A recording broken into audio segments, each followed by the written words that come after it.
एक बड़ी खबर आ रही है। उपराष्ट्रपति चुनाव में वोटों की गिनती शुरू हो चुकी है। बस थोड़ी ही देर के बाद उपराष्ट्रपति चुनाव के नतीजे भी सामने आ जाएंगे कुछ ही पलों में। आपको बताते चले चुनाव आयोग की ओर से वोटों की गिनती करते हुए, चूंकि इसमें राष्ट्रपति चुनाव जितनी मशक्कत नहीं होती है, क्योंकि लोकसभा और राज्यसभा के सांसद ही इसमें हिस्सा लेते हैं, विधायकों की भूमिका नहीं होती। इसी वजह से माना जा रहा है कि चुनाव में वोटों की गिनती शुरू हो चुकी है। बस कुछ पलों के बाद नतीजे भी सामने आ जाएंगे। हिमांशु मिश्रा हमारे संवाददाता जुड़े हुए। हिमांशु, थोड़ी देर बाद उपराष्ट्रपति चुनाव के नतीजे सामने आ जाएंगे, क्योंकि राष्ट्रपति के चुनाव के मुकाबले देखा जाए तो यहां पर उतनी मशक्कत नहीं करनी पड़ेगी वोटों की काउंटिंग के लिए। अभी की क्या स्थिति है, कितने देर का और इंतजार करना होगा औपचारिक ऐलान के लिए? हिमांशु।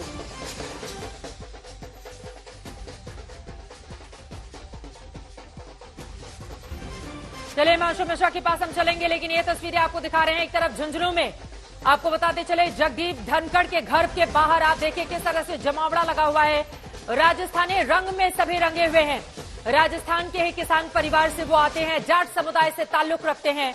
अगले साल विधानसभा के चुनाव भी राजस्थान में होने वाले हैं। वैसे तो पश्चिम बंगाल के राज्यपाल के तौर पर मौजूदा वक्त के सबसे ज्यादा सुर्खियां बटोरने वाले राज्यपाल के तौर पर अपनी उपस्थिति जगदीप धनखड़ ने दर्ज कराई थी। हिमांशु मिश्रा जुड़ चुके हैं। हिमांशु, ढोल नगाड़े तो बज रहे हैं, वोटों की काउंटिंग शुरू हो चुकी है, कितना देर इंतजार करना होगा हिमांशु? देखिए, मुझे लगता है चित्रा आपसे लगभग 7 बजे जो है जो रिटर्निंग ऑफिसर है उत्पल कुमार सिंह, लोकसभा के सेक्रेटरी जनरल है, वो प्रेस कॉन्फ्रेंस करेंगे और औपचारिक घोषणा कर देंगे कि चुनाव के नतीजे किस तरफ रहे। ये हम सब जानते हैं कि जो चुनाव के समीकरण है और जो अंक गणित है उस हिसाब से जगदीप धनखड़ जो है भारी बहुमत के साथ ये चुनाव जीतने जा रहे हैं। लेकिन बड़ी चीज यही है कि जगदीप धनखड़ जो है वो 11 तारीख को जो है वो शपथ लेंगे, यानी कि इस पार्लियामेंट के सेशन में वो राज्यसभा के सभापति के तौर पर सदन की कार्यवाही को भी चलाएंगे। तो एक तरीके से कहा जा सकता है कि देश के जो नए राष्ट्रपति हैं वो मानसून सत्र के अंदर ही जो है वो राज्यसभा के सभापति के तौर पर राज्यसभा के इस सेशन के अंदर जो है सदन की कार्रवाई को चलाने का जिम्मेदारी भी निभाएंगे। ये तो जिम्मेदारी तो आगे, लेकिन हिमांशु बड़ा ही दिलचस्प है, जरूर सुनिश्चित है, क्योंकि हम सब कई सालों से देखते हुए चले आ रहे हैं राज्यपाल के तौर पर पश्चिम बंगाल में ममता बनर्जी के लिए कितनी बड़ी बड़ी चुनौतियां धनखड़ साहब ने खड़ी की थी। लेकिन जब उपराष्ट्रपति की चुनाव की बारी आती है तो सत्ता का समीकरण और माहौल मिजाज कैसे बदल जाता है कि उन्हीं की पार्टी फिर गैप कर जाती है, वो चुनाव में हिस्सा नहीं लेती है। ममता बनर्जी पहले ही ऐलान कर देती हैं कि वो उपराष्ट्रपति की चुनाव में वोटिंग उनकी पार्टी नहीं करेगी। इसके पीछे की क्या वजह समझा जाए, जरा इसके बारे में भी देखिए। बिल्कुल चित्रा, देखिए इसकी वजह साफ साफ है। आप देखिए, ये आप अभी शुरू नहीं हुआ है।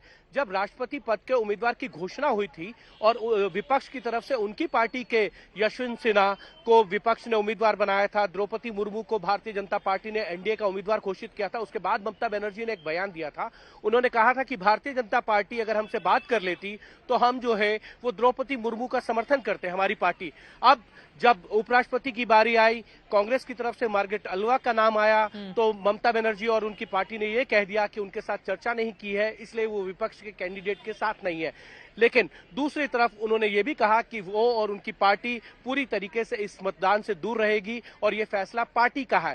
लेकिन उनके 2 सांसदों ने आज जो है मतदान किया है, जो शिवेंदु अधिकारी उन्हीं के पार्टी को छोड़ के गए हैं। बंगाल में नेता प्रतिपक्ष हैं, उनके पिता शिशिर अधिकारी ने और दीपेंदु अधिकारी ने जो है मतदान किया है। लेकिन बड़ा सवाल यह है कि 34 सांसदों ने वोट नहीं किया। देश के दूसरे सर्वोच्च पद के लिए जब चुनाव होते हैं, ऐसे में देश के जनता के द्वारा चुने गए 34 सांसदों ने अगर वोट नहीं किया तो उनसे पूछा जरूर जाना चाहिए कि आपने वोट क्यों नहीं किया।